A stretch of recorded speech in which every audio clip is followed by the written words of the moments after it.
you're not, then, and things still remain the same. And I don't wanna play.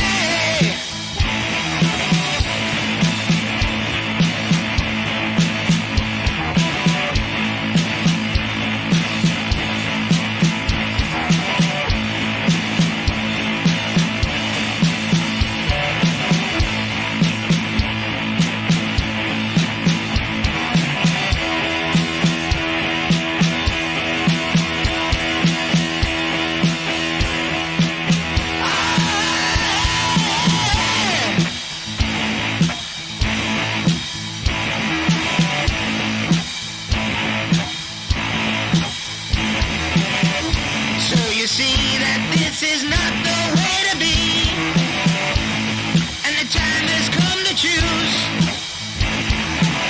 If it comes down to a fight between you and me, then you are doomed to lose.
Keep the red flag flying here.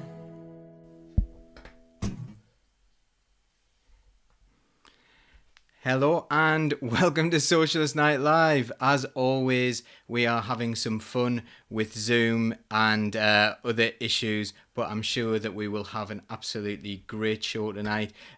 Rochelle and James seem to be freezing and disappearing and things like that, but hopefully the gremlins will get out of the system soon.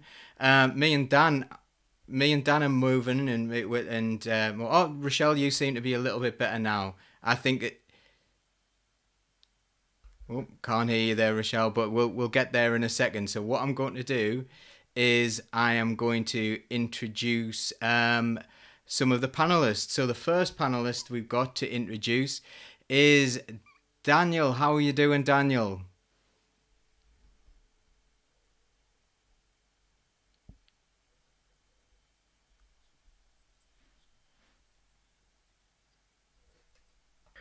Oh, people are pinging back. People are pinging back there, and I think we're going to ask you to go again there because I think our internet connection is now getting a little bit more stable. So, would you like to introduce yourself? Because you're kind of a big deal, and you are someone we've wanted to have on the show for quite a while. But you didn't know this because I didn't tell you. But I have actually wanted to have you on for absolutely ages. So, would you do a little brief introduction to yourself and what you do?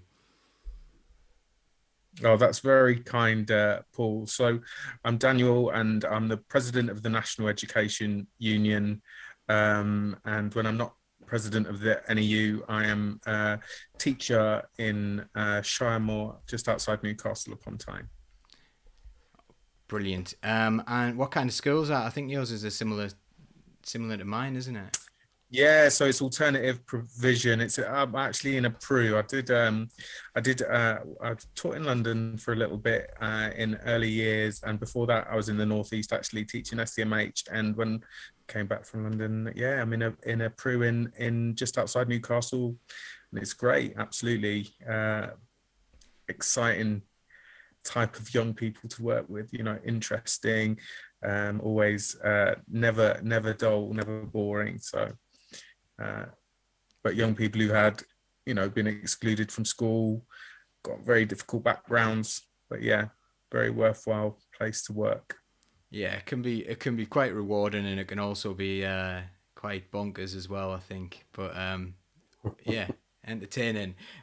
We also have a very familiar face here, but she's been off for a while. Rochelle, how are you doing? Hello, yes, I'm good, thank you. How's everyone doing? Yeah, we're good. So, we can hear you fine. Could you tell us a little bit about what you do and what type of school you work in as well? Because you work in a school too, don't you?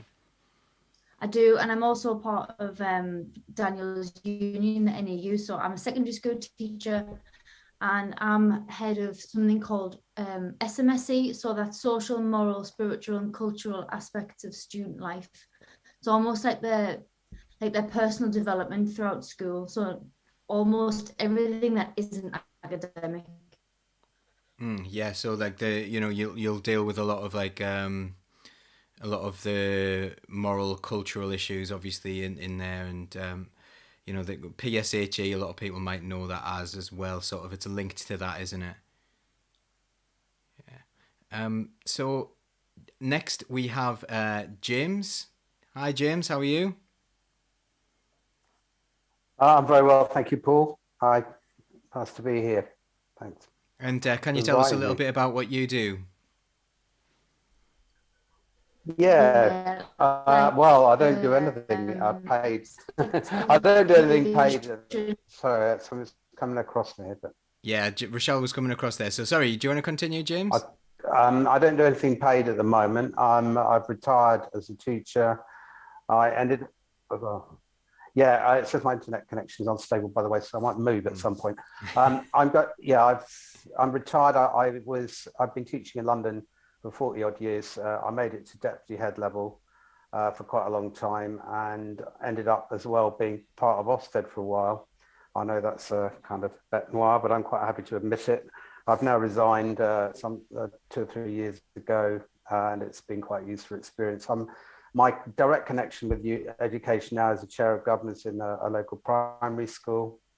But I keep in touch as best I can with every other issue going on. I'm also General Secretary of the Socialist Educational Association, of which is the education affiliate to the Labour Party.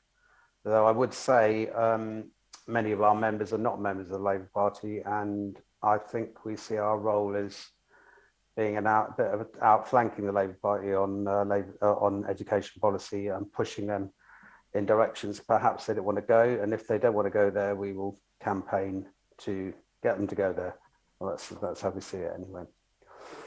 Yeah, that's absolutely great. And today you came to our SEA North branch meeting where I'm the secretary. And thanks for doing that. So we'll probably hear a little bit about what you said there earlier on, but because we are today talking about what really the problem is in education policy, what problems that we see, and we're going to talk about where that came from and also how we are going to fix it. So feel free to have a chat with one another whilst we do that. If there's any interesting points anyone raises, that's absolutely great. And also it's really nice to see people already getting involved with the chat. So if you have any questions at all for the panel, I'll try to direct that at people, or if any of the panel see those questions coming in as well, that's absolutely fine for you to come in and tell us what you think of those questions as well, and bring something up. We've already got one as well. Jane Strange saying, I'd not heard of PRUs until a few months ago.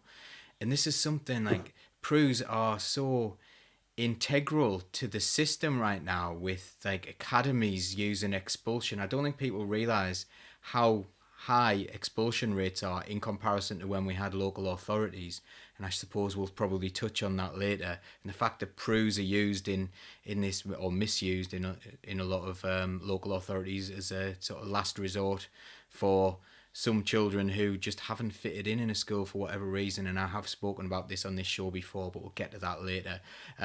So yeah, I'm a teacher as well. I teach in a social, emotional, mental health school, which is where people sometimes go after they've been in a PRU, and when they've found a permanent placement for them, only if they have an EHCP, an educational healthcare plan. So we've got kind of quite a lot of different people represented from schools here.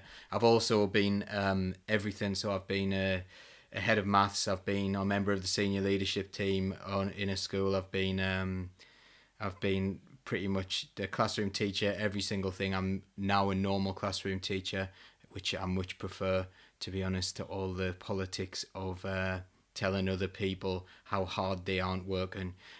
Again, we'll get to that later on, but that's my background as well. So I'm going to start off with Daniel. What do you see now as like maybe the top 2 or 3 things that are the problems in education? And that's a really hard question because there's so much going wrong.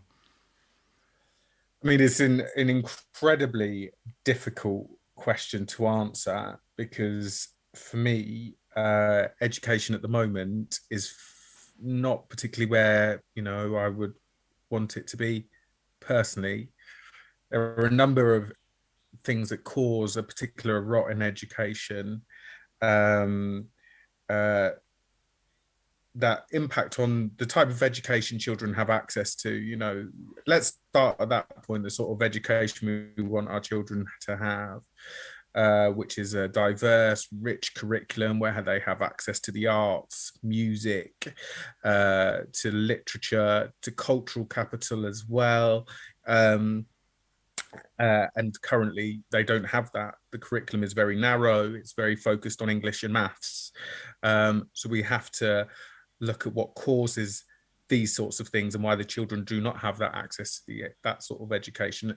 And these are where the issues are. The ruthless sort of accountability regime, league tables, I hate to say it, Ofsted, No, James. I'm happy to take that on. I don't make excuses for them at all. So yeah, carry on. Yeah, cause schools to compete with each other.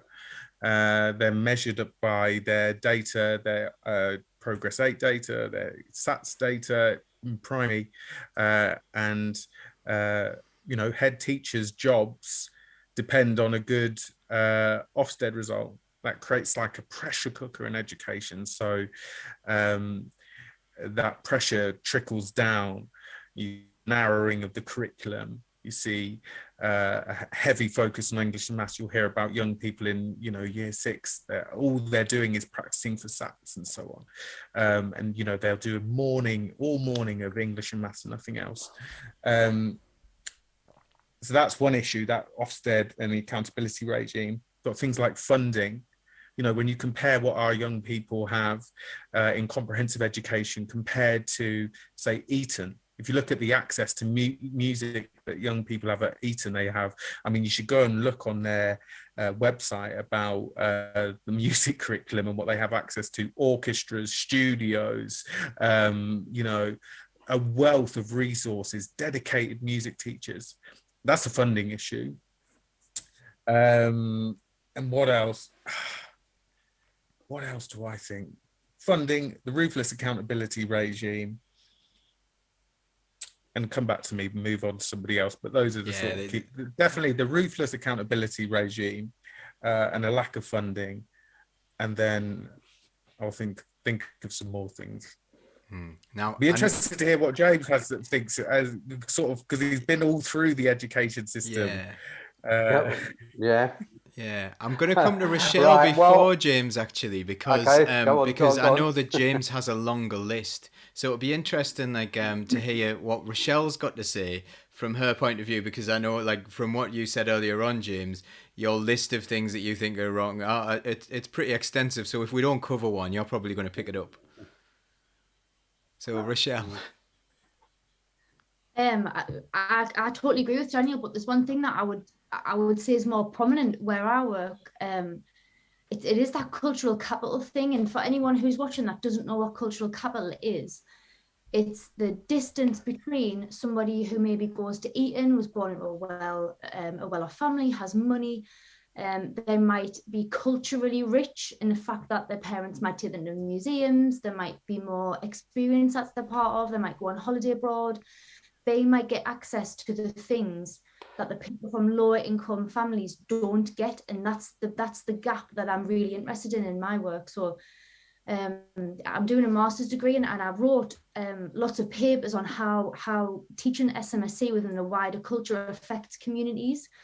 So I've been working with our PCC, Joy Allen, and I've been doing assemblies last week on keeping in the know, and it's all about logging things that you see online and trying to bridge like this massive gap between the police, the communities, the school.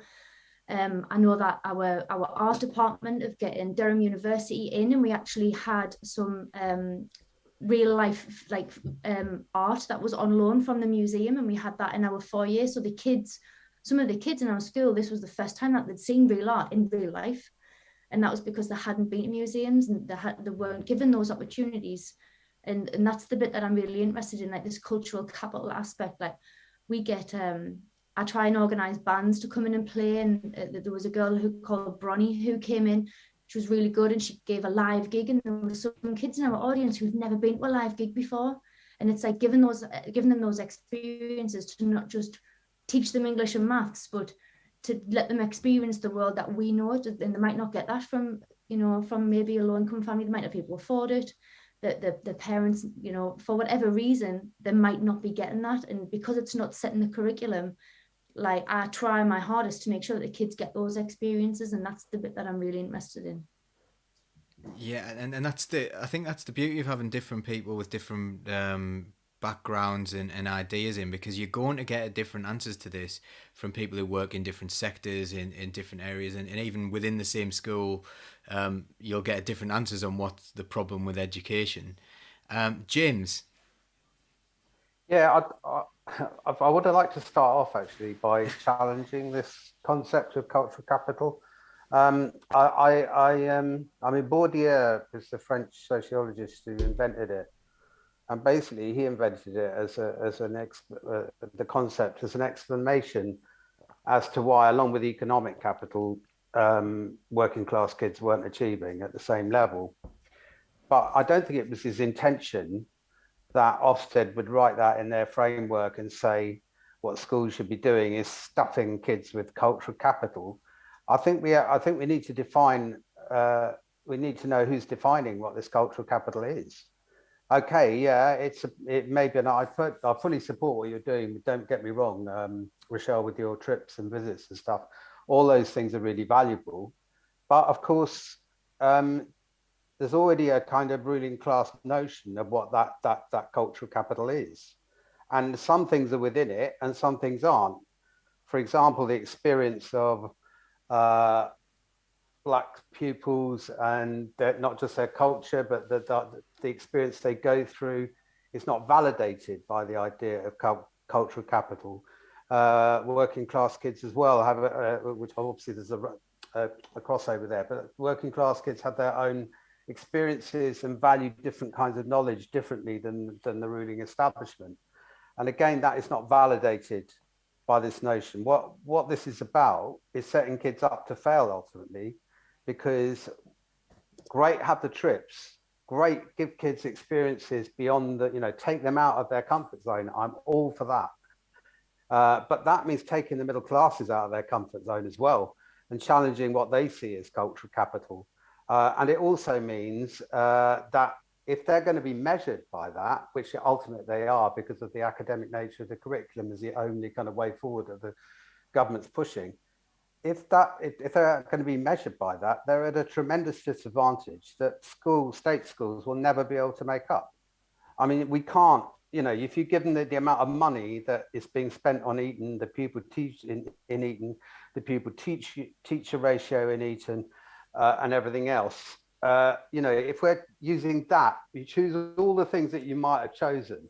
Choose ability as soccer or football, it might be a different kettle of fish with Eton, but choose knowledge of the classics and the wider culture and the kind of what is accepted as the kind of culture of the ruling class at the moment, then they're going to fail, however much Rochelle and colleagues try and address that, because the gap will never be made up because it's so huge. So I think that's an issue in schools at the moment. And I also, and this wasn't necessarily always the case. I think there was a time back, under New Labour to an extent, where other forms of knowledge, other forms of skills were valued more than they are now. I'm not a great fan of New Labour, but some of the things they did in education, I think we need to recognise, and that perhaps was one. And I think the problems, I think as I see it, the problems extend across every aspect of the system, because now every aspect of the system is being driven by a very narrow right-wing ideology. So the curriculum is, assessment is just exams and tests. The structures of the school are with the multi-academy trusts and the way they are becoming the kind of new education establishment, the leaders of them. And we've got the accountability system, absolutely right. And I think where people may want to consider the role of Ofsted, I mean, it was an interesting experience for me. Unfortunately, being in London, a lot of the schools are pretty good, and I hardly ever had a situation where, I think there were about two where I was in what I felt was a difficult position. But the thing they've moved, the new framework is about implementing a knowledge-rich curriculum, and it's about not even recognizing really the role of teachers. It's just them implementing the curriculum. That is all that Ofsted now thinks about teachers. It's a very mechanistic view, and that's been extended as well into, of course, the early career framework, and a shockingly narrow view of what teaching is in that. So the ideology is slowly building across, and I mean, I think we've got it totally with assessment and exams. There's no leeway for any other form of assessment apart from the final exam. And we've got, they're now finally got, they've taken them a long time to get to pedagogy, but they've now got there with this early career framework. The very fact that, you know, you can't be critical until you got the knowledge, for example, that's in there. That is, for me, that's shocking. I mean, you start off with sorry, I'm repeating myself here a bit, Paul, but you start off with your view of the world, and you see it, you see the injustice, you see the problems, and you go and find out the knowledge to back up why that is the case. You start off from a critical point of view, a lot of kids do. They can see that. They want to know why things are bad, why things aren't working. But according to this framework, you can't adopt a critical point of view until you've absorbed all the knowledge from all the sides. And then we come on to, of course, the latest political guidance stuff that's coming out, which is another thing on top to prevent children, kids, students having agency, to prevent them developing their own views, to prevent them developing a perspective on the world that's different from the one that's being pushed. I think education in Britain now, because it's so driven by a very narrow ideology, which appears to have won and taken over, even against some of the centre right, you know, I mean, who would argue that it's far too narrow. People like the CBI. That is, it's if you're not part of that, you're not listened to at all. Academics, CBI even, you know, the Labour Party, whatever. Well, the Labour Party doesn't have a view, so it needs to get a view pretty quickly in my book. But that's what's going on, and unlike any other jurisdiction, I think, in the world at the moment, we've gone back to a kind of very narrow view of education, which ultimately filters out working class people. When they've failed the academic stuff, they can go on and do the vocational stuff. When they've, you know, so a few of them will get through, of course, that's the case, and that for the Tories, that's a sort of validation. Oh, we're getting the brightest working class kids through. But if you look at the figures at every stage, take SATs, for example, the majority of people at the end of primary school who fail SATs are disadvantaged students. What a surprise. And they're labelled as not secondary ready. And then again at GCSE, and then, you know, so I'll stop there. I think, yeah, of course. Yeah. I do partly agree with what you're saying, and I find that the whole, when you mention vocational studies, because I teach art and DT as well, and I also teach sex education, PHSC, like that's my remit. It's ironic that they're bringing in cultural capital as part of something that they're going to be challenging schools on what they're teaching, and yet they're bringing in the EBAC, which completely disregards all of the creative subjects.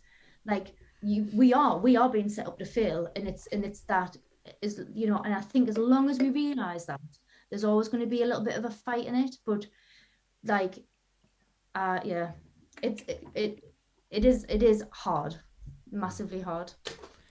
So, like, from what you've all said there, I think there's bits of, well, there's pretty much everything you've all said. I can find things that I really, really relate to as a teacher, and as a parent as well, and as someone who's interested in politics. But for me, everything that you've said there relates to just basically the ideology of the whole thing, and the establishment structure that has this kind of this top down feel, like, you know. So what we've seen over the past few years with academization has been fewer and fewer parents and local community members involved in the running of a school, fewer, like, less democratic control from local authorities, meaning less accountability, but then more accountability placed on teachers, as if, like, somehow all the teachers in a school are responsible for just their own little niche. Even if the whole school's doing terribly, like, you know, and the ethos of a school's doing really badly, they'll blame individual teachers, where actually it's the culture of the school that is the problem. And by culture of the school, I mean something that's entirely results driven, where you've got this awful, like, mental health crisis that's going on in schools, where kids are just miserable when they're coming in, and they're ending up in schools like mine a lot of the time because, you know, they don't fit in with the sit down, shut up, do some work, which I think people who are parents now, who are maybe in the 30s, 40s, would not recognize a classroom in a lot of schools now. It has gone backwards towards, like, a 1950s model of education over the past few years. Is that something that you recognise? Because we've all got different experiences. I suppose I've been into quite a few different schools and seen different things. And Rochelle, your view would probably be more like in more specific places. But is that something that we can see happening all over the place? Should I have directed that at someone? Go on, Dan. I'll answer if you want, but I think when I was last going around schools, there was some fantastic work that teachers are doing, and I think we mustn't forget that. When we talk about the kind of overall ideology that's being driven, that doesn't mean that everyone's signing up to it wholeheartedly, or everyone is. Some people are ignoring it, some people are actively opposing it, and you can still see some really strong, lovely educational experiences going on in schools. I think we really got to keep hold of that. But on the other hand, I think that what's the way the model's going, and I think the mental health thing ties in with this, because if you've got a very narrow academic curriculum and it's all facts and knowledge and learning and revision, or more of it is anyway, and then you've got you've taken away the opportunities for kids to be successful. Some kids need to be able to do the DT, or they need to be able to do some vocational course, or to be, to get qualifications in PE and sport, whatever it might be. Everyone needs to be successful at something, or feel that they're being successful at something. If you can do that, that'll carry you through some of the areas where you're not so successful. It gives you. And if you don't get that, then you get the mental health problems that are constantly being ground down. It's not a surprise then that the behavior issues start. And the government's answer is to clamp down with all, ever more kind of zero tolerance behavior policies. And of course, that leads ultimately to people being excluded more because they just don't take it anymore. So that's the kind of track. But I don't think, that it is a minority. It's a large minority, but it's a minority of pupils. And I think the government's willing to take that, as long as, there are going to be people chucked out. That's the way they've always operated. There are people at the bottom of the pile who don't get jobs, who don't get education. They're not particularly concerned. That's my view anyway. I read a paper a couple of years ago. It was from a former head teacher of mine in a place where I used to work. where I was incredibly unhappy working there. And one of the things that it said in this report, it was about academies and how academies can improve results. And what they said was exclude low quality students. It's out there. It's in the public domain. It's a fellow named Andrew Day was a co-writer on this thing. And what they meant by low quality students was people who weren't going to get you good results. So there, like this results-driven culture that you were talking about earlier on, Dan, was driving people to exclude in academies, and there's nowhere for them. Now, I think one of the things that people don't understand is if you exclude a child from an academy or a student from an academy, and there are no local authority schools in the area, there's no obligation for any other school to take that child in, and this is why they're ending up in proofs. Is that right? I mean, there's not just an issue around exclusion. I mean, there's the issue around there's a huge issue around illegal exclusion as well. I think in the year up to the pandemic, about 10 to 15,000, I can't remember. It was in the thousands. I think it's quite possibly that it was in the tens of thousands of 16-year-olds just disappeared from the school roll and didn't sit GCSEs, just gone, vanished, not improved, not in education at all. But I mean, we talk about academization. There is a real problem with privatization in education. That, was one of the other things I should have included in the beginning. We have the academization system moving democratic control away from local authorities and away from governors, and where we're seeing that drive to exclude and so on. But lots of the narrow curriculum is also being driven by corporations like Pearson and others who, many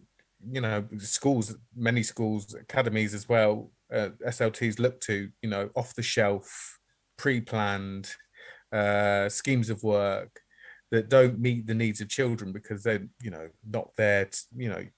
Any teacher knows that you have to assess where children are, and that's, not in terms of testing or anything, but get an understanding and, plan accordingly to meet the needs of children. You can't just pick something off the shelf. This creates a really alienating environment for young people to learn, and children aren't empty vessels, are they, that can just be drip fed into. So yeah, it creates a real issue.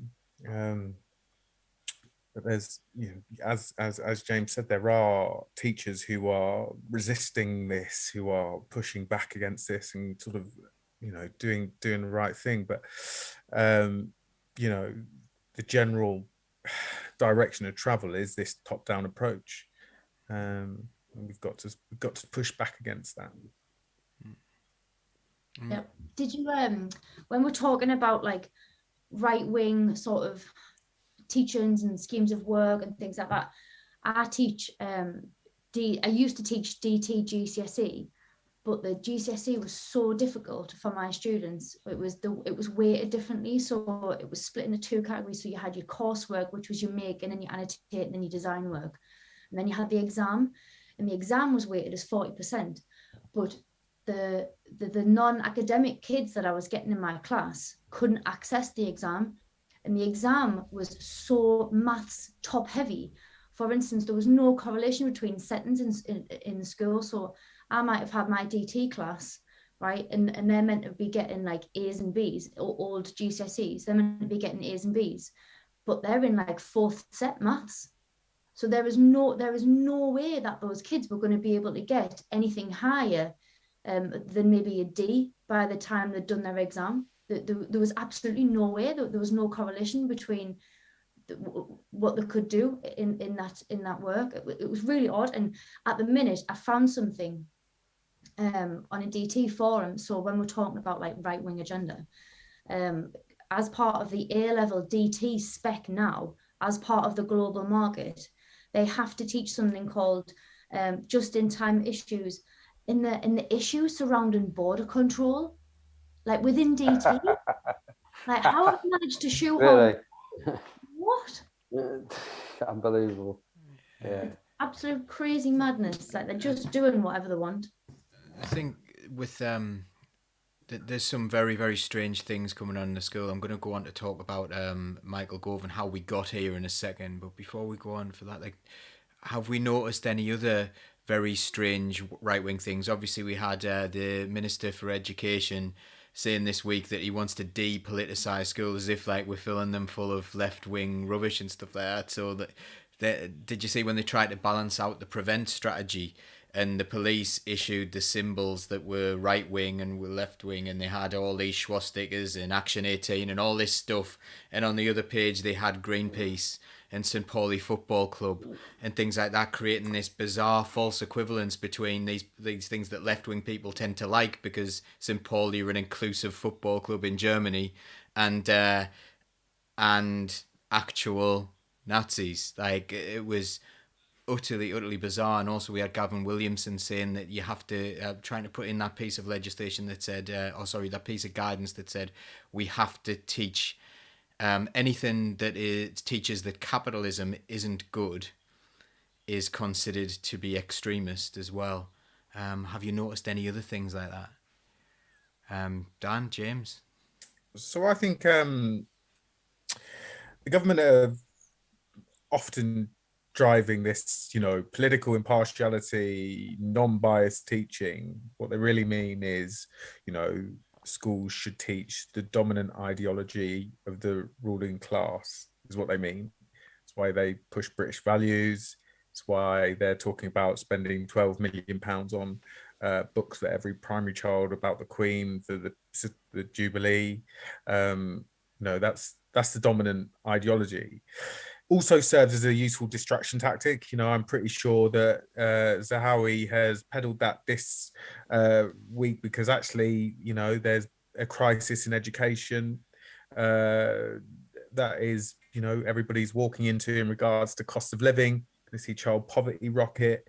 Schools are going to have a renewed funding crisis, and of course, we've got school staff, forced to use food banks. If they can create some sort of red herring around political impartiality, then nobody's talking about that. But really, what they mean is, it's not political impartiality at all. It's their ideology. It's their. You can talk about their politics, and that's it. Because they don't see their politics as being political, do they? Because they see their politics as just being correct, and that's it. That's the way.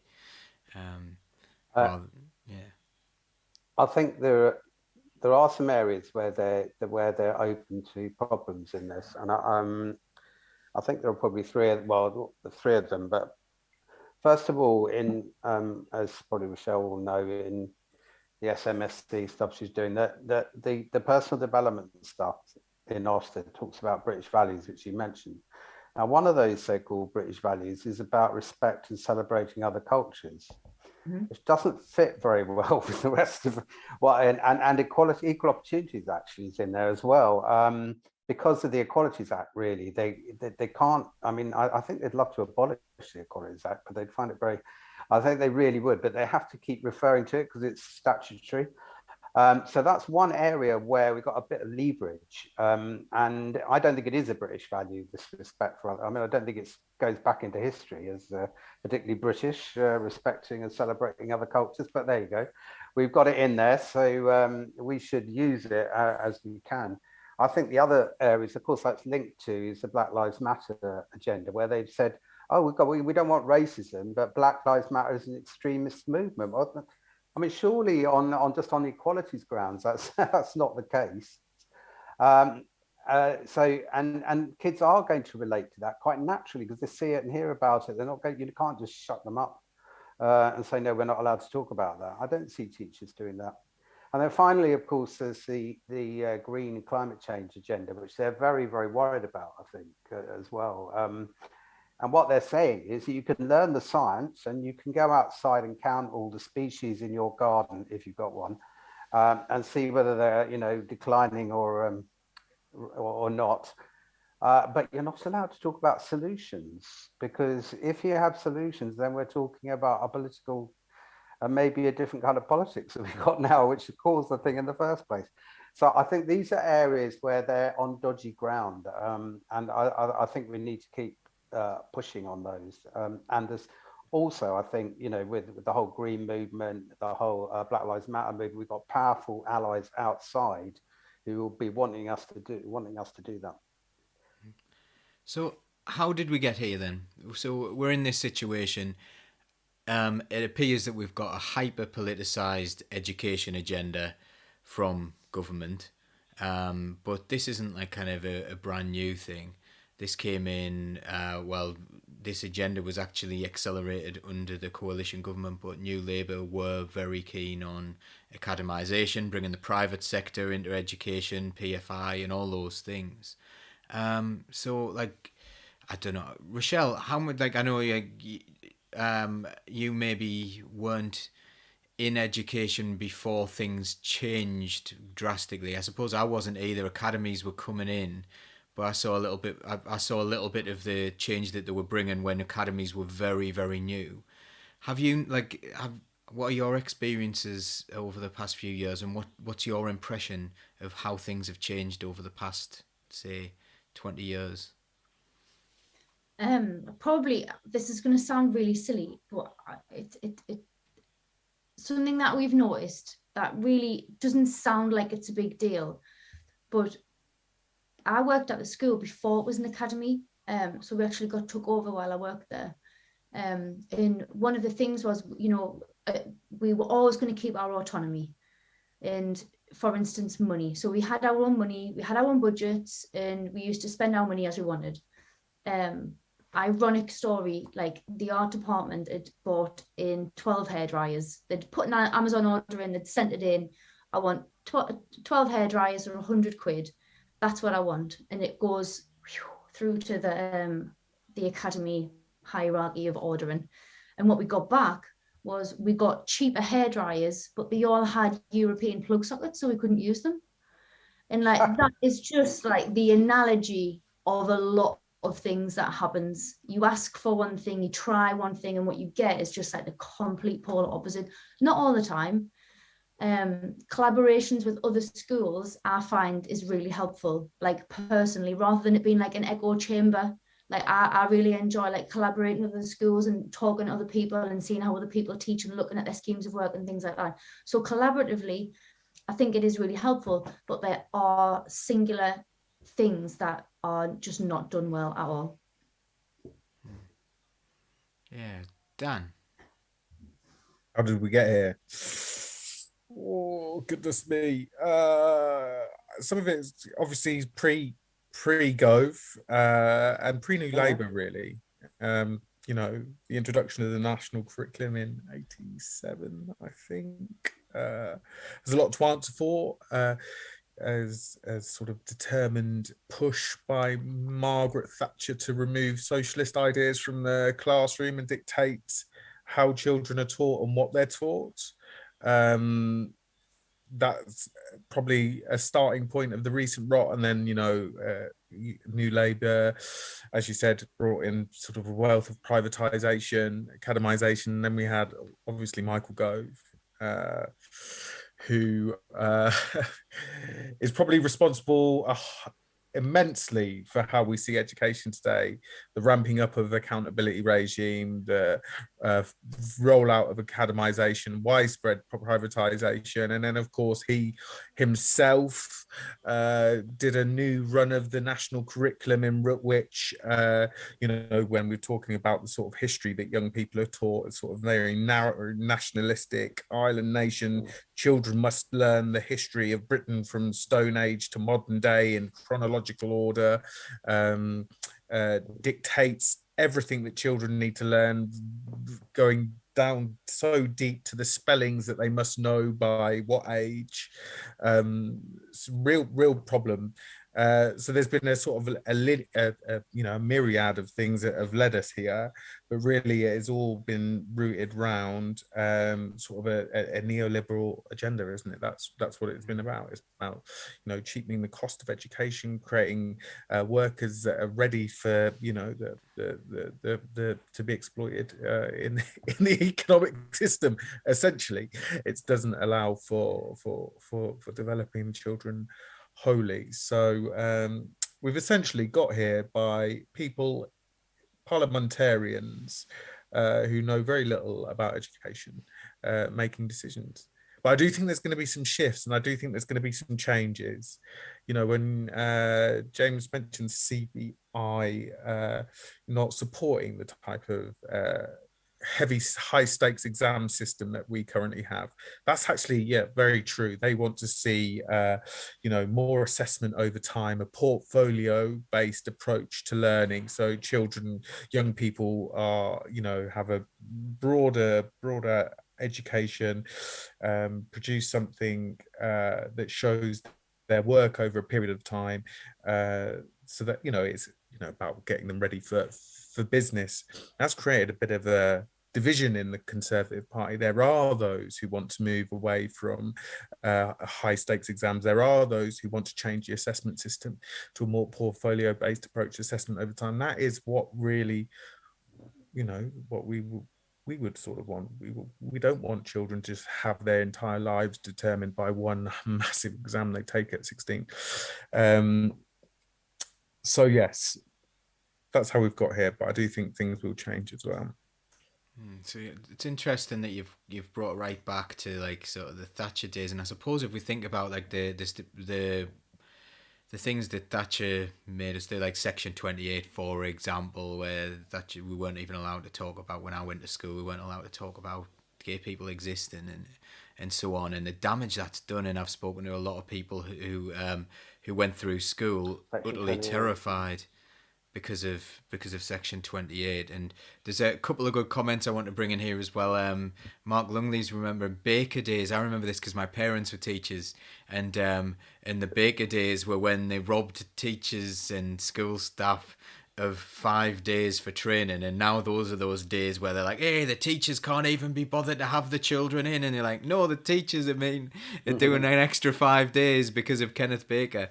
And also there were a couple of Carl Rogan's made quite a few great comments tonight, all sorts of things. He said academisation earlier on is the problem, and a lot of people agree in there. There have been some absolutely fantastic comments that I'll come to later, but James, I'm going to come to you now to see where do you think this all started?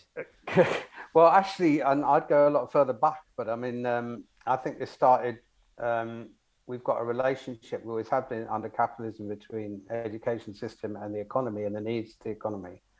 It doesn't always match up. And I think there are other interests, and I wouldn't, as Daniel just said, I wouldn't say that the right is unified on this at all necessarily. But if you look at what happened in the Second World War, there was no secondary education for everyone at all. So out of that came the 1944 Act.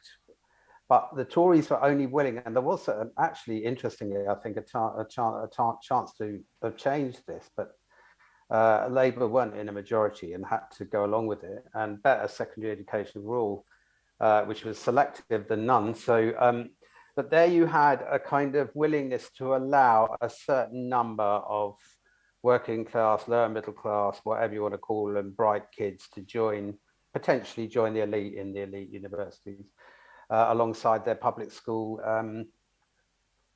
comrades, if you want to put it that way, who were there all the time and have been on that kind of stream through Eton to Oxford and Cambridge the whole time, and have been running the country and all the rest of it. So that happened, and then the Labour government in the 60s introduced comprehensive education. Now that actually, there was a lot of ideological fight back from the Tories on that. They actually hated it, particularly the kind of ideologues that we're talking now about. And if you look at the system now, we've got kind of selection built into it at different points. So perhaps that, you know, the remnants of the 11 plus is still there in some areas. But what happened then was that the Black Papers, which were a right-wing series of kind of pamphlets, written by some academics, some teachers, Rose Boyce and one of them, calling for the end of comprehensive education, calling for more selection, more streaming, and all the rest of it. And saying that education, that people who were stupid needed to recognize they were stupid, and people who were bright should be able to recognize they're bright, whatever the difference, and should be able to go places. And other people need to know their place. That was the kind of line of the Black Papers. And it's very much, although it's not said in so many words, is very much behind the ideology that's going on now. We've got a system in which, yes, it's semi-privatized. We've got academies. And what's happened is that those academies that are bought into the agenda, the Martley Academy Trust, are now becoming the new education establishment. They advise Ofsted. They advise on the curriculum. They advise on the COVID recovery program. They advise on the teacher, the market review for teacher training.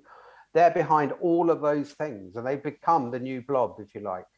And we can't, as a socialist or Labour even, get hold of the education system and change it unless we get those people out of those positions, because they're embedded in there and they're driving a particular government-led ideology.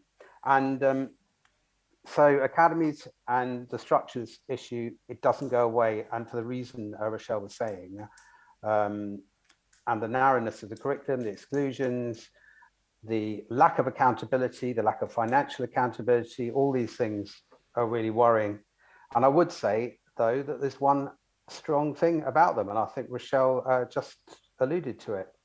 They've actually broken down the notion of an individual school, maths, and brought about a system more like we had before local management of schools, where local authorities had a lot more power over the schools and head teachers than they do now, because of Thatcher's reforms to create competition. So we've got a system now in which we could actually take what's good about maths, about people collaborating, schools working together for their community, not competing with each other, working together in local maths, if you want to call them that, in local areas all together for the communities that they're in. Sorry, we're getting on to sort of solutions now, but I think you can see how that stream of kind of right-wing ideology goes right back to before, and as a poet tried to oppose every progressive step, actually, including comprehensive education and the Plowden Review and the Cambridge Review into primary education. All the things that might have fundamentally changed education have been stopped by them. This is what you said there about like the people who are in the system now. It reminds me of a few things. So like, throughout my career, I've often found that the people with the shiniest suit and say yes a lot tend to get promoted despite the fact that they may not be very good. So I've seen a lot of very, very, very poor practitioners, very poor teachers get promoted way beyond their capability. I've actually been involved in a dispute before at a school where the head teachers union came to us and said, look, we know this person has been promoted way beyond her ability. She needs vast retraining, and would you please allow her the time to be vastly retrained? And you know, we've seen that time and again. If you just say yes, and I think there's a systemic problem there that people, the wrong people, are getting into these positions of power, and that is going to have a legacy. These people, in my experience, a lot of them have focused their lives outside of the classroom. And I think what they're doing now is, when I left mainstream, I felt like what I did outside the classroom was the most important thing to other people. And the least important part of my job was the time I spent teaching students. So I felt like everything else, like, so what was happening in the school I was in is there was someone dictating, there was the best teacher in the department, according to the senior leaders and so on, was someone who was dictating what to say to the children, telling them to write in different coloured pen and making the books look nice. And that was more important than the content of the lessons. Like the children hadn't learned anything. They really hadn't learned anything. All he'd done is to sat there with them and made them write things in a certain way in different coloured pens, and that's what they wanted to roll out. And I'm a maths teacher. I'm not going to do that. They've got all sorts to learn. It's a huge curriculum. I'm not going to just tell them to write things down in different coloured pen. It's a waste of time. But that was what was rewarded there. And yeah, I think it goes back to that Ofsted regime, though, doesn't it? It's what they believe is going to be, you know, get them the good or the outstanding, and that sort of stuff trickles down from the top. And you're right, like it doesn't benefit the children, doesn't further their interest, and often actually it's not what Ofsted really require, it's what head teachers think they require. You know, and it's a real problem, and often, as you say, it can be the most compliant teacher who gets promoted. And it's so objective, isn't it? Because who is a good teacher? What is a good teacher? Often it is about the teacher that meets the standards by what a head teacher determines will be looked as well upon Ofsted. But you know, I've seen fantastic teachers who I believe have been sort of forced out of the role because they don't meet that sort of criteria, but they engage the young people, they get them critically thinking and, you know, doing things that can't be measured, so they don't fit and they're labeled a bad teacher. I think we have to move away from some of this good and bad, you know, what is a good teacher, what is a bad teacher, what is a clever student, what is a bad, you know, it's their language, not ours. Absolutely, Dan, you're saying exactly what I was trying to say, but much better. Well done. So I think maybe let's move on to what we need to do. What are the solutions? What sort of things do we need to see change? Is it I'm going to come to James first here. So do we need to see the structures of our schools change, and what do they need to change to? I think you know, you have to divide what we'd like to see, and I think let's talk about the ideal. I mean, not necessarily what is politically possible at a particular time, and you can move towards that ideal. I mean, I think everything has to change. Actually, I'm sorry, but every single kind of pillar holding up the education system has to change. But I think from my point of view and our point of view in the SEA, is we've gone for structures as the priority, not that we're not working on other stuff, partly because it's embarrassing and nobody else wants to do it. Even our wonderful teaching unions have sort of put it slightly aside as not one of the priorities. I understand you've got lots of members working in academies and you don't want to worry them about, you know, loads of change. But I think because of the grip that the Mats have got on the system now, because of the lack of accountability, and only you have to look at what Warwick Mansell and people of that ilk are saying. And by the way, I would like to plug, I don't know if you could put it in the chat, I put it somewhere, I'd like to plug 2 events we're running with an officer from the NEU, actually, as it happens, in one of them, called Who Controls Our Schools. And they are, we've got a range of speakers from Louise Reagan to John McDonnell, we've got some local councillors, we've got Warwick Mansell. And what we're trying to do there is to push that agenda, because I don't, you know, whatever Bridget Phillipson or anyone else says about the lovely things they want to do with the curriculum or even with assessment, actually, yes, it can change things. But if those people are still in control, it will never fundamentally change. And we need to hand schools back. We need to hand schools back to their communities, back to the teachers that work in them, and back to the parents and pupils who they serve. I think that's got to be a key demand. And I think, you know, we call it "Give Us Back Our Schools." I think funding is another one. I think that, you know, that is very, very. We haven't seen what the results of the kind of pandemic and everything are, but the funding for recovery and everything that they said was there was just a chimera. It was, you know, it was nothing. I mean, there's energy costs going up. There are a whole range of pressures facing schools in terms of mental health and all the rest of it. And the funding is not there for them to deliver properly. So that's another issue too. But yeah, I would certainly put structures up there as getting rid of academies and bringing schools back under local democratic control, where parents and pupils and teachers can have a voice again in their own schools. Yeah, definitely. Rochelle, what would you like to see? Like, what changes would you like to see at your level? Well, if we remember in the not so distant past, when we were in the midst of the pandemic, what were the government pushing? They were pushing go out and have long walks. We had Joe Wicks on national telly doing PE.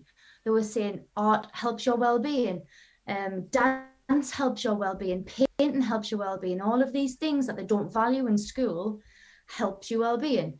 And there was a study that was done by the Millennium Cohort Study where they took 19,000 kids, right? And the dip in and out of these kids' lives every year. And what they found was that children from low-income families are 4 times more likely to suffer mental health problems.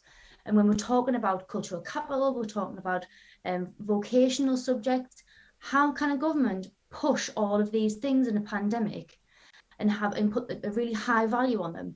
And yet when we're all back in school and we're talking about a COVID recovery program, not even have them on the menu for kids, because as far as I know, the only COVID recovery program that I've ever seen has got to do with English, maths and science. I don't get extra time with my DT kids. They've not been in a workshop for the best part of 2 years, but who cares, because they'll get their English, but their well-being will suffer because it doesn't matter. We're not in a pandemic anymore, and you've actually got to knuckle down and learn Shakespeare off by heart and recall in it that information. Like they've got everything back to front, and they're not even taking into account the things that they actually said themselves. Yeah, on that, some of the COVID recovery money actually it's been used for supply. It's just been used for cheap supply teachers. I'll not say the person who it is, but someone I know very, very well got one of those COVID recovery jobs, a qualified teacher, but what they were supposed to do was do one-to-one in a primary school with people who really, really needed it, who were really behind. And they ended up, just when people were off with COVID, covering the class, just being used basically as a supply teacher in there. It was a pretty low salary job as well. It wasn't much above minimum wage, and it was just using the skills of a teacher to do a job that they didn't want to pay for supply for. So I guess funding's a really big problem as well with this. Dan, what do you think can change? What can we do? So I agree with Rochelle. We have to be sounding the alarm, fighting around child poverty. 4.3 million children living in poverty. That's 2019 statistics. That's pre-pandemic. Gone now through the pandemic, big shrink in the economy, although it's allegedly bouncing back. Now we're hitting the biggest cost of living crisis in a generation. That is going to impact on children grotesquely, going to impact on education. What can we do, and how do we change things is really important question. I think the starting point actually for me is we've got to stop waiting for a Labour government as if that would be some sort of panacea, because it's not. Labour can't be trusted on education. They're responsible for lots of this rot.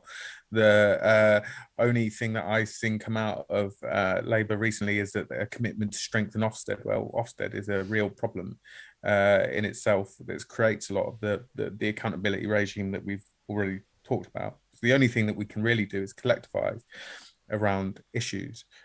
People in schools, teachers, teaching assistants, everybody, we need to be asserting and regaining professional control in education, and that is over everything.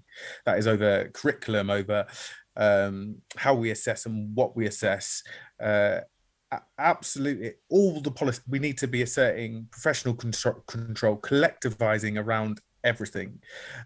We need to be taking on the fight against privatization of education. That does absolutely mean, as James says, we need to be campaigning for against academization, trying to stop that rot, but also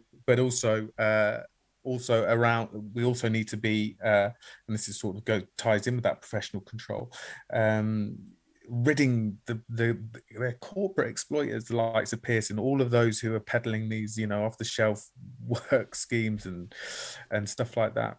that's how we'll essentially change education. It's a bottom-up thing, because that's the only way we can take over something that's top down, and that sort of stuff is happening. You know, we've been doing a lot of decolonizing education work within the NEU, and there's teachers in schools around the country now, union groups that have been going through schemes of work and making sure it's diverse, and going through their school libraries, making sure people are, all cultures are represented in the literature children live. That's how we regain professional control. It's that sort of practice, that sort of organizing within school, within our communities. And that's the only way I view that we can change what's wrong in education, is from the bottom up, rather than expecting, a very nice education secretary. It's just an unrealistic expectation. It's just not going to happen. They are not going to change education in the interest of our children. They will always put the interest of British capital first, and that's what they'll do. Just within, I suppose, within the education professions, how do we change the way people think about that? Because my own personal experience is that over the past few years, we have seen less collectivism, more individualism.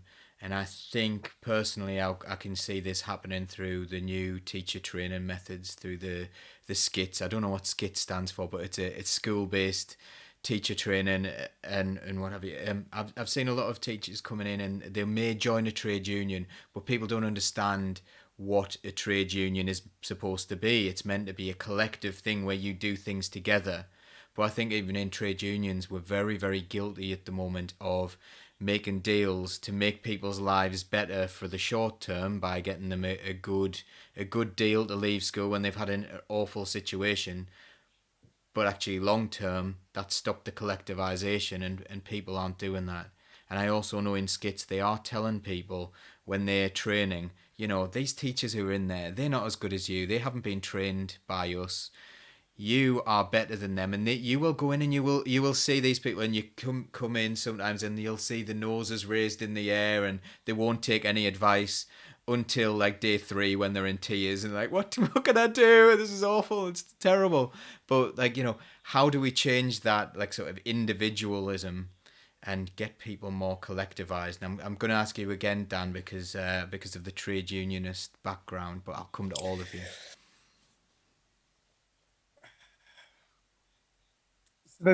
We have to organize and fight for the re-establishment of teacher training in universities. There has been a real concerted effort from those in power to move teacher training away to on-the-job teach first stuff, an apprenticeship style thing. And that isn't just about, trying to stop all unions organizing and recruiting from the universities. It's where, I signed up, and many teachers who went through a PGCE joined the union.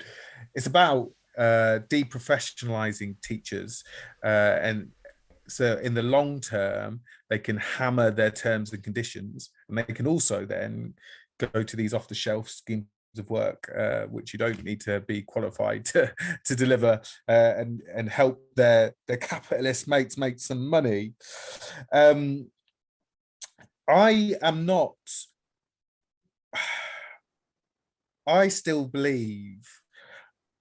I'm still positive, because I still believe people do collectivize, and they still do see that value in the trade union. It's not all the time.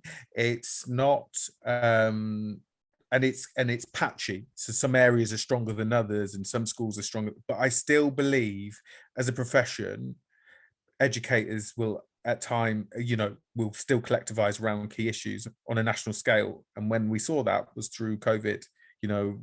We had massive Zooms, hundreds of thousands on Zooms during the pandemic.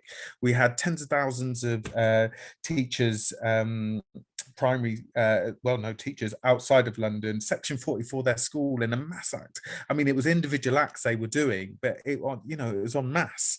So it was collective in that sense, and that was a union position that people followed through on. So I still believe that people do collectivize. We're seeing in the independent schools at the moment, teachers striking. We've got 1,500 members out in Girls' Day School Trust, 23 schools to defend their pensions. So I still believe there is a desire to collectivize around issues that matter. And we just need to, I believe, organize around the issues on education and keep doing that, and building a vision for an alternative, because we can't be too hard on current teachers. I'm a teacher, I've been teaching a decade. I don't know anything about a life before SATs, but SATs still didn't always exist. There was a world of education before some of this ruthless accountability stuff, and we have to create that vision of what education could be like and how we fight for it. Thanks for that, Dan. Rochelle, what about you on collectivism? Do you see that happening in your workplace? I do and I don't, and I can speak for myself, and say, when you're talking about not buying off the shelf schemes of work and organising, if I organise my lessons, someone, I think it was Jacqueline, it's gone now off the chat from what I can see, but she wrote something about how do we make sure that these kids from low-income families and maybe deprived areas have aspirations and believe in their own self-esteem and things like that. And I actively talk about those types of things in lessons. When I'm teaching my PD lessons, my kids don't write, they talk, and the whole point is they learn to talk about their emotions, they learn to talk about their feelings, they learn about the fact that they can do anything they want to do. And it sounds like such an easy thing to say, you can do whatever you want to do, but we also talk about how other people see you, and that what their opinion isn't always right, and getting the kids to be able to talk about how they feel, where they've come from, whether they think that it's disadvantaged them is a massive thing. Opening that dialogue up with the kids and listening to the kids' point of view about where they come from and how other people see them is massive.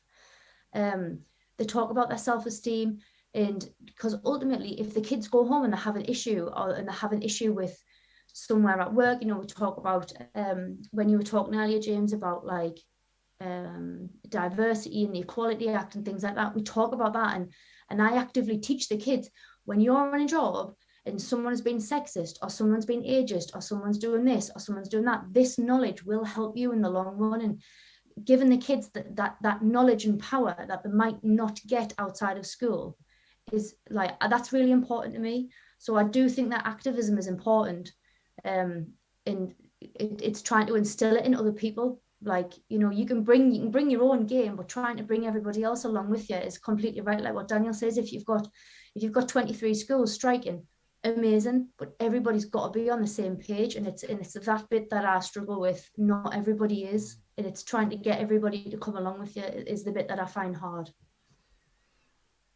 I think one of the comment that you said about Jacqueline as well, Jacqueline had said these educational reforms are all very well, but how do you motivate a student who only sees a future where they either work on a minimum wage or a job on universal credit?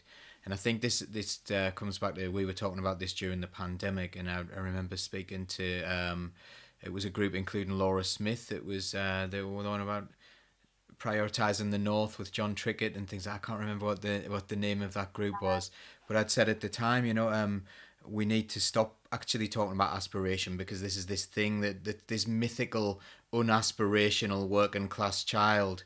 I always said they have plenty of aspiration to improve their lives. What they lack is opportunity.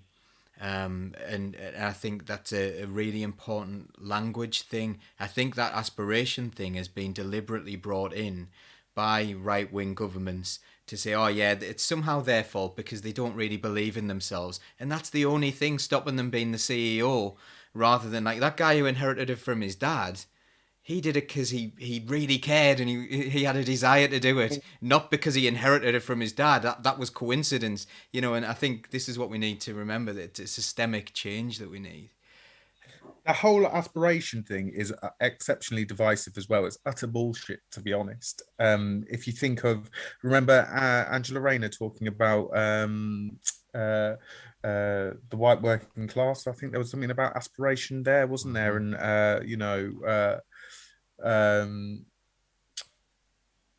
yeah, I think that's, what did she say again? Oh yeah, no. So I remember it was a comment. So she said something around, white working class being left behind, and that they created a discussion elsewhere around aspiration. That there's like these aspirational migrant children, and then there's these unaspirational white working class who have happened to also have been left behind. It's completely, the whole thing around aspiration is fictitious, right? I've never met a child that doesn't have aspiration. I've never met actually a parent, and I've worked in, some pretty deprived areas with extreme behaviors and stuff. I've never met a parent who's not had aspirations for their children. Everybody has aspirations for their child, and parents always have aspirations for their children as well. As you said, Paul, it's what lacks is the tools to meet those aspirations, but it can also be used in this really sort of divisive manner, that there is like this one aspirational group and then there's this unaspirational group, and it's highly problematic. The fact is, we've all got aspirations, we just don't always have the tools to meet them. Yeah, and that white working class thing came from the Michael Gove actually introduced that group, and it's the only group that has a working class. So it's white working class boys that they have a look at, but they don't look at any other working class group. And you say, why isn't there just a working class group? Because you probably find it's just working class rather than like the colour of the skin that is the driving factor here. Sorry, Rochelle, you were coming in. Well, sorry. And you know what, Daniel, I agree, because if you ask the kids who decides what is aspirational and what isn't aspirational, they can't answer. And I don't, and that's a very subjective thing. Like, who decides that me being a teacher isn't aspirational? Like, it's all very subjective, and depending on what context you fall into, like, you're either going to be looked down upon or looked up upon. Did you watch so I watched Love Island, guilty pleasure, don't judge, I love it. Molly May Hague was on, she's now the director of like Pretty Little Thing, a clothing brand, and she did an interview recently, and she was talking about, everybody has the chance to be successful, everybody has the same 24 hours in the day, and she got like ridiculed massively, like in the press.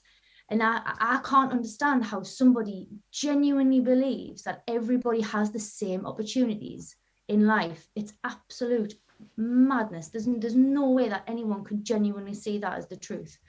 So yeah, I agree. But who decides what's aspirational? And I ask my kids, like when I talk to them, and that's the bit. Like, you don't have to be told what is aspirational. Like, that's for you to decide, and they shouldn't be judged on it either way.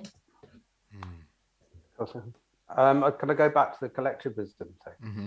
Yes, please. I think it's. I think Danny was talking about building a vision, building an alternative, and I think it's incumbent on us to do that actually. In the NEU, in the NAS, in the SEA, we've got to give opportunities for people like Rochelle, who are in school now, and you, of course, to tap into alternative ways of looking at things. And I know the NEU ran a very good series called Celebrate Education, wasn't it? I think it was called. Yeah, that's right. Yeah, with a range of different kind of sessions on assessment, on the curriculum. Sometimes it might come, we've still got a local authority here. It's not a particularly progressive one, but for some reason, they when the George Floyd thing happened, they put together a Black Lives Matter and Equalities Forum across a range of schools, contributing ideas about fairer recruitment, the curriculum, and a whole load of other stuff. So that's been a really positive move, and it's sort of working against what the government's agenda. And sometimes it will come out of an incident in a school, like some discriminatory incident that's happened that sort of flashes light bulbs in people's heads and creates a dispute, and then people get on side. But I think we've got to build on it in all those ways. You have to take that collectivism where you can get it and try and find ways of building that alternative for those people who want to take that step to key into. So I think that's what organizations like ourselves that aren't directly in schools can do. Okay, I'm going to bring in some comments now. All of the comments that have been going on, I'm sorry if we haven't referred to every single one of them, because you're a really high quality audience and there have been loads of great comments, but they have all appeared on the screen, so you have contributed. You have been our fifth panelist tonight. One of them, I think it's Timothy, is it Baton, had some really, really bleak things that I can't help but agree with parts of it. So he's poverty of culture, poverty of need, poverty of the intellect. Teaching isn't answering the problems of poor children. Teaching is no longer seen as important nor an enabler for change. Individuals are more important and are sanctioned by the current culture. Qualification does not lead to change, and division within teaching is huge. Sadly, that bleak outlook is familiar. Don't be bleak. Yeah. Don't be bleak. Don't be bleak. Don't be bleak. Yeah. Do not be bleak. Nobody be bleak. Don't let the bastards drag you down. I think as you're led away to the gulags. Don't be bleak. Do not be bleak. Be confident. There are teachers fighting back. There are people collectivizing around the issues around the curriculum. There's, organizations like the SEA, there are little sprouts of change. We just have to recognize that we can't wait for somebody to gift us change. Can't wait for Labour government. They're rubbish on education. So we're going to have to build that change from the bottom up. Yeah, but don't be bleak. Sorry, could you?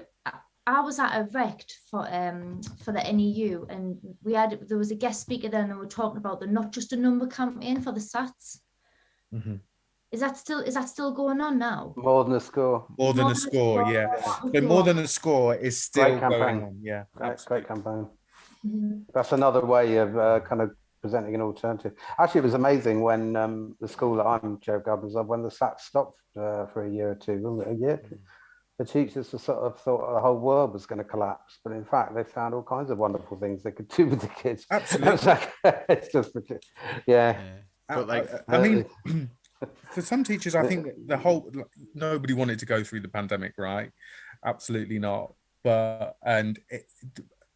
Children not being in school had a huge impact. Nobody wants schools closed or shut. The best place for young people is in school. Obviously the nature of the pandemic meant that wasn't safe for society. But absolutely, there was a couple of years without SATs. Teachers got to see, because many teachers do not know a world without SATs.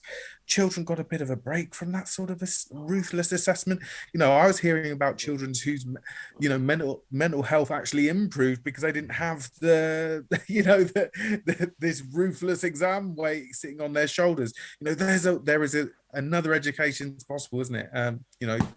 Like Terry Wrigley said it, and we just have to organise for it, and we can. Definitely. I loved what you said earlier on about organising. The change is going to have to come from bottom up. So I'm going to ask you finally, just to round off, how can people get involved in that grassroots organisation? I'm going to start with James. Right. Well, to be fair, I'm not in school anymore, so it's a bit more difficult for me to make a statement on that. I would, of course, I would say join the SEA, but I mean, it is a way of. We have got a group working on the curriculum at the moment. We've got the more membership we have, the more we can do to create that alternative vision. Obviously, we've got quite a large membership. Only quite a small part of it's active, and that is one thing you can do. But I suggest you just get involved with the nearest group that you can, whether it's your trade union group or a group that is meeting outside of school, across schools, whatever it might be. Start mapping out an alternative and start working out how you can build it in schools. And I know locally that there are, as Daniel says, once that you've done that, you can start to challenge in your own school. You can start to have branch union meetings where you take decisions about the professional content of the curriculum, or you take decisions about the way you're going to approach a particularly sensitive subject, like, you know, everyone invited or whatever it might be. You can start owning some of these issues, which actually teachers on the ground are the real people. They're the people that know how to deal with them, not the Secretary of State or Ofsted or people from outside. And that you can start to own some of these issues and work out solutions for them and fight for them. So, yeah. Okay, thanks. I was kind of trying to set you up to say join the SEA there, given I've said it. Yeah, Paul's a member, and that will also go in the chat. I know what to expect from Dan. But those events there about who controls our schools, I've put in the chat, by the way. You don't have to join anything to be part of them. Do come along. Okay, so Rochelle, what do you think we can do? This is gonna sound like an echo chamber now, but I'm in the NEU and I'm in the SEA. So if you're not in either of them, brilliant. Yeah, if you're not in either of them, like, you need to join a trade union. And if you don't have a rep in your school, that is one of the things that you need to look out for. It doesn't have to be NEU, it just needs to be a union rep. Like, I sound off a lot of things to my union rep, and we discuss things, and it needs to not be seen as troublemaking. Like, that's the bit, and it's the fine line between we're being active because we see an issue, and you know, we might not have the solution, but talking about it is half the battle. Like, I don't want to lose any more friends from the teaching world because they don't want to stay and fight. Like, stay and fight, join union, and talk about it. Otherwise, we're not going to change anything. Brilliant, and I know what you're going to say as well, Daniel. You're going to echo what Rochelle said there, I'm sure. Well, absolutely, Rochelle's spot on. Join a union, become a rep, organise your school, and organise around those issues on education. Collectivise on these things, but also, you know, I appreciate lots of people might not be in education, might just be watching from outside. Support organisations like More Than a Score, who are campaigning against the SATS regime that children have to go through. Support organisations and campaigns like Keep Early Years Unique, that are, you know, fighting to maintain play-based learning for 3 and 4 year olds. I mean, for God's sake. Imagine that's the sort of, you know, they even want to move away from that. There's campaign groups there that are organising around the issue of exclusion, around anti-racism in education. No more exclusions is really good. Yeah, there's around anti-racism in education. There's so much for communities to get involved in, but equally, you know, the number one barrier children have to learn, the number one determiner of a child's educational outcome is how much their family have in terms of income. So let's keep raising the alarm around child poverty, the cost of living crisis and its impact on children. And you know, let's fight the government, basically. That's what we have to do, isn't it? Yeah, brilliant. We need to change some ideas, change some minds, and create pressure from outside, don't we? Because public opinion, we've seen that this government will chase it. They probably will mess it up when they try to follow it, but you know, at least if we change the rhetoric around what should be happening in education, then we can start to make changes regardless of who's in power. So I'm going to suggest something as well. Share this stream, subscribe to our YouTube channel. We have discussions like this all the time. You can become a member of Socialist Think Tank as well. Becoming a member of Socialist Think Tank is free, so you can do that by going to our website, which is socialistthinktank.com. You can donate to us if you want to help us to promote what we do and to help us to pay for the few little bits and bobs that we've got to pay for. That would be really appreciated. You can also buy our merchandise like me and Rochelle are wearing at the moment. This is a Socialist Think Tank hoodie, which is really, really nice. It's all from an ethically sourced and sustainably sourced as well. And they've got t-shirts and all sorts of things. So do have a look there. I would get into trouble if I didn't say other unions were available. The NASUWT is another teaching union, so you can join that union if you want, if that is the strongest one in your workplace as well. I'm a member of NASUWT, but I'm one of those friendly people who doesn't really sit. I think don't we just turn up and join the union on the day when whoever's got the best leaflets or something, or whoever's the friendliest rep can often do. So we're all in the same battle together. We need one union, don't we? Let's work towards professional unity. We do.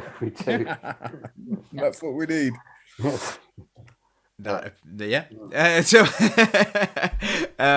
Okay, so I've done my duty though. So but do join Socialist Think Tank as well. Get involved in this. Do subscribe. Tell other people to get involved as well. And as I say, do share this discussion around. If you are listening to this on a podcast, that is absolutely great. And you can tell other people about it. And I hope you've enjoyed it. I'm going to say night to you all now. I'll just do a very short debrief with everyone who's on the call, but we'll say goodbye to our live viewers now, and thank you so much for getting involved. And we will see you we'll see you on Tuesday when we've got Political Unmuted coming up with our guest presenter, who I can't remember who it is. I'm so sorry for not. Do you remember who it is, Rochelle? Who our guest presenter is? I'm trying to rack my brains, but I don't. They're brilliant. They're brilliant. Laura might tell us in the chat. So I will try and do this, because I'll feel like an absolutely terrible person if I don't know. No. I know. I'm looking. This is dead air. Right. So we will see you on Tuesday with an amazing guest presenter, Abla. It's going to be Abla Candelaft. So, going to be absolutely brilliant. Thank you so much, Laura, for that one. You've saved the day. We will see you next time. We'll see you on that Political Unmuted on Tuesday.